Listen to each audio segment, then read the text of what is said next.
On fait 2 fois la boucle pour courir là, d'accord? Ensuite, regardez-moi. Regardez-moi. Je cours sur l'herbe pour remonter jusqu'au vélo. Prêt? Partez! Et c'est parti pour le cross triathlon de Point-Bout. Partez par le trottoir. Et là, on va chercher notre vélo. Après, on sort du trottoir. C'est souvent le vélo qui pose le plus de problèmes. Mais là, ça se passe très très bien cette semaine. C'est cool, ils ont tous leur matériel perso et ils sont déjà habitués à l'utiliser. Tous les jours, c'est un petit parcours différent. C'est des parcours qui sont évolutifs.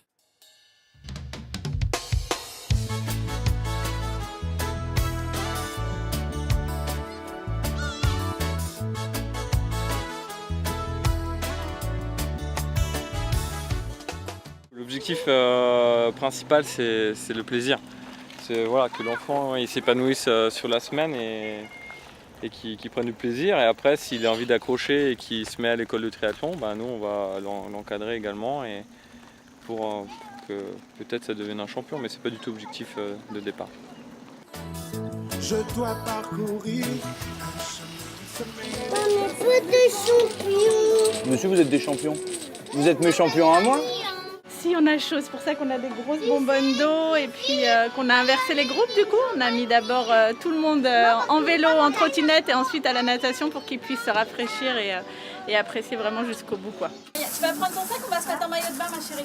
Ça, c'est pour toi. Vous avez le droit de nager sur le ventre ou sur le dos. Allez, c'est parti, mon kiki. C'est bien, Inaya. Tends tes bras, ma puce. Garde les bras tendus. Le but du jeu, c'est d'aller ramener les trésors dans son château. Donc on est en petite profondeur, comme ça tout le monde est en réussite. Et voilà, c'est rigolo. On peut en mettre 2. Allez.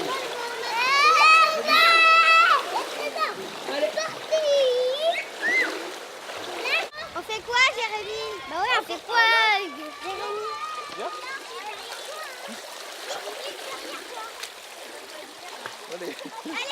On part de la cage, on va à la première bouée qui est la plus proche de nous, d'accord, en fusée, et on ressort au niveau du flot vert. Qui aura la force de se dire qu'il peut tout réussir? Qui aura le courage de partir?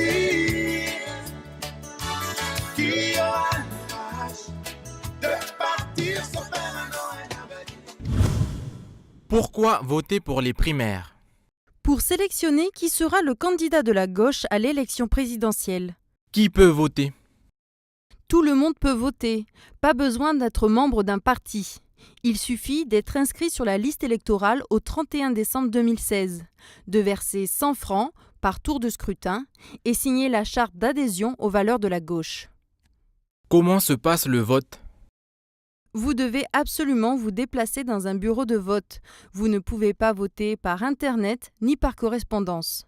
Une fois au bureau de vote, il vous suffira de choisir le nom du candidat que vous souhaitez et de le glisser dans l'enveloppe, puis dans l'urne. Où peut-on voter? Il y a 27 bureaux de vote. Ils sont situés dans les mairies des communes. Par exemple, à la mairie de Puebo ou encore à celle de Vaud, Touhaut, Point-d'Imier, à la mairie de l'Île des Pins, de Marais, de Lifou et à la mairie de Nouméa uniquement, car les mairies annexes de la ville n'accueillent pas de bureau de vote. Quand doit-on voter? Le premier tour, c'est dimanche 22 janvier de 9h à 19h. Les 2 candidats sortants seront au deuxième tour le dimanche 29 janvier. Oui, je sais, moi aussi, j'ai vu. Tout à l'heure, on va faire le château, ok? On va faire plus gros que Jeanne, ok? Shenda a 17 ans et c'est son premier job d'été. Depuis le 3 janvier, elle s'occupe des grands dans cette garderie de Koné. Pas toujours évident au début. Des fois, ils sont tout partout, il faut les gérer. Ensuite, quand on les dit de ramasser, des fois, ils ne ramassent pas. Donc, on les incite à ramasser. Et puis voilà. On va chanter. Nancy, c'est quoi le repas à Nelly? Martine a demandé. C'est marqué dessus. C'est haricots verts, pommes de terre et boulettes. Tu entends ce que je te dis, s'il te plaît? Merci. On va marcher doucement. Tu ne marches pas vite, tu marches doucement parce qu'il y a ta petite sœur. On écoute. On va juste marcher et après on revient s'asseoir sur les nappes. Allez, Chloé. Comme tous les jeunes qui souhaitent participer au dispositif, Shenda a dû s'inscrire et faire les démarches nécessaires afin de pouvoir travailler. Je me suis inscrite à Cap Emploi. Et puis c'est ma tante qui a fait les papiers. Et puis j'ai participé. J'ai demandé, on a fait les papiers aussi avec Nancy pour tout ce qui est certificat médical, etc. Et puis voilà. Et c'est très bien. Ça me donne des sous pour les études et puis voilà quoi, tout ce que je veux acheter. Comme ça, je ne dépends pas de mes parents. Shannon, regarde la petite bébête là-bas. Regarde la petite bébête là-bas. On fait demi-tour, Nolan. Les employeurs cherchent avant tout des jeunes motivés et autonomes. De temps en temps, je suis derrière elle, mais Shenda, elle est autonome. Je suis partie à l'IFO, elle était, je lui ai donné sa fiche de poste, je lui ai dit, voilà, c'est ça. Et du coup, ça me permet, voilà, comme j'ai dit tout à l'heure, que les filles, mes employés puissent prendre du congé, que moi aussi faire des choses que je n'ai pas le temps de faire dans l'année. En fonction de leur diplôme et de leur niveau d'études, ces jeunes gagneront un salaire équivalent au SMIC ou plus et ne devront pas dépasser 39 heures de travail par semaine. Le centre aquatique de Pointe-Boute comprend 3 circuits de traitement des eaux. Afin de récupérer uniquement l'eau et les bactéries qu'elle contient, Carole doit se désinfecter les mains et le robinet sur lequel elle s'apprête à prélever des échantillons. Pour analyser la qualité de l'eau, on prélève toujours en sortie de bassin avant le filtre à sable. Pourquoi? C'est les conditions qu'on appelle les plus défavorables. C'est-à-dire que si à cet endroit-là, la qualité de l'eau est bonne et qu'on n'a pas de bactéries, après traitement, l'eau qui retourne au bassin sera forcément bonne en fait. Une fois les prélèvements établis, elle réalise les mesures in situ, c'est-à-dire une vérification instantanée du taux de chlore, de pH et de stabilisant dans la piscine. Par rapport à faire la mesure du pH, 7,35, le taux de pH c'est entre 6,9 et 7,5, donc là c'est pareil, on a un bon taux de pH sans problème. Résultat satisfaisant pour la piscine. À présent, direction la plage de Gatop, un lieu très fréquenté pour la baignade et les diverses activités nautiques. Ici, à l'état naturel, une prise de température de l'eau et un prélèvement suffisent. Le prélèvement s'effectue donc à la hauteur de la taille. On attend un petit moment que la décantation puisse se faire un petit peu pour ne pas récupérer trop de sable ou de matière en suspension. Et on effectue le prélèvement. Les prestataires ont un délai de 48 heures à 72 heures pour rapporter l'échantillon en laboratoire. Moi, je réceptionne les résultats d'analyse des piscines et des eaux de baignade en mer à la DAS. Et dès qu'il y a un dépassement de seuil, j'avertis le chef d'établissement des mesures à prendre. Et en ce qui concerne les eaux de baignade en mer, j'avertis la mairie. Et je préconise, en fonction des cas, soit de déconseiller, soit d'interdire. Ensuite, le maire prend la décision de prendre les mesures qui lui conviennent. Globalement, sur l'ensemble du pays, les résultats sont bons. Les prélèvements ont lieu tous les mois. Cependant, on peut noter des pics de pollution à certains endroits après des épisodes pluvieuses. La DAS préconise donc d'éviter les baignades à ces moments-là. Voilà. C'est bien, Juliette. On va monter aux hanches. Échauffement des pieds, des genoux ou encore de la tête, une étape importante avant l'effort. Linda est éducatrice sportive. Elle se charge de préparer ces dames aux 3 km de marche qui les attendent. Les étirements terminés, le top départ est donné et chacun y va à son rythme. Après quelques minutes de marche, comme un chapelet qui s'égrène, des groupes se forment. Ça va? Oui, ça va. Elle tient le coup, En la dame? forme. Oui, c'est bon. Ouais. Par rapport aux dernières marches, je me sens bien. Je me sens léger. Juliette est une fidèle participante. Elle n'a pas manqué une seule séance depuis le lancement de l'initiative sur la commune. Comme elle, une trentaine de mamans a répondu présente à l'appel du projet Team, tous ensemble avec motivation. J'ai jamais participé et puis là j'ai voulu marcher avec toutes les femmes là. Et ça me fait du bien aussi parce que voilà, comme je suis malin du cœur, c'est bon pour moi la marche. J'ai été jusqu'au bout de la marche. En fait, j'ai eu très peur. Je croyais que j'allais m'arrêter encore et puis finalement, non, ça a été les 3 km. Lancé en 2016 par la province Nord, le programme vise à proposer une activité physique à des personnes en situation de surpoids ou d'obésité.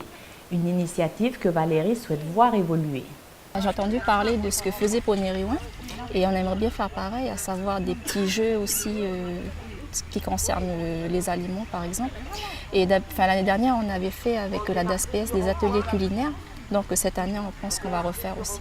À Touo, la prochaine sortie est prévue le 22 février sur le même parcours. En avril prochain, sera organisée une grande marche à Bourail à l'occasion de la Journée internationale du sport et de l'activité physique. Et comme cette fois-ci l'itinéraire sera de 6 km, seuls les plus aguerris seront invités à participer. Terminé, vous faites avec eux? Oui, ça marche. Plus tu raccourcis l'horloge, tu bouffes plus de peinture. Oui. D'accord. Bon. Juste comme ça, t'es pas embêté. Merci. Ça fait plaisir. Et là, je le fais là. Là, après, tu redescends. Pourquoi pas non? Ce matin, quelques murs de la rue Sébastopol ont vu disparaître leur tag grâce à cette jeune. Parmi eux, il y a Rhiannon, 16 ans.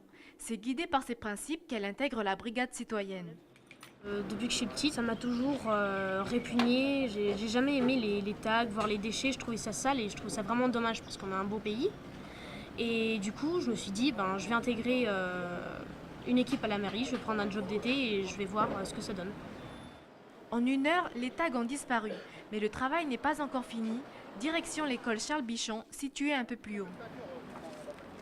La lutte anti-tag n'est pas la seule mission de la brigade. L'autre tâche importante pour ces jeunes est la sensibilisation de la population de la préservation du cadre de vie, comme par exemple encourager le tri sélectif ou encore l'utilisation des poubelles publiques. Il faut savoir qu'il y a 1085 poubelles sur toute la ville et quand on croise des gens qui voient qu'on est de la mairie, ils nous disent « Ah, il n'y a pas assez de poubelles et tout », mais non, c'est pas ça le problème, c'est que les gens ne les utilisent pas et on a vraiment pour but de faire changer les choses sur ce niveau-là. Ce nouveau type de job d'été semble apprécier des jeunes. C'est bien parce que c'est un job d'été où on peut être dehors comparé à d'autres où on est tout le temps enfermé en bureau ou autre. On peut sortir, faire ce qu'on veut et voilà, on est avec les collègues aussi. Ces jeunes seront ainsi chargés d'animer cette brigade jusqu'au 10 février. Allez, lâche.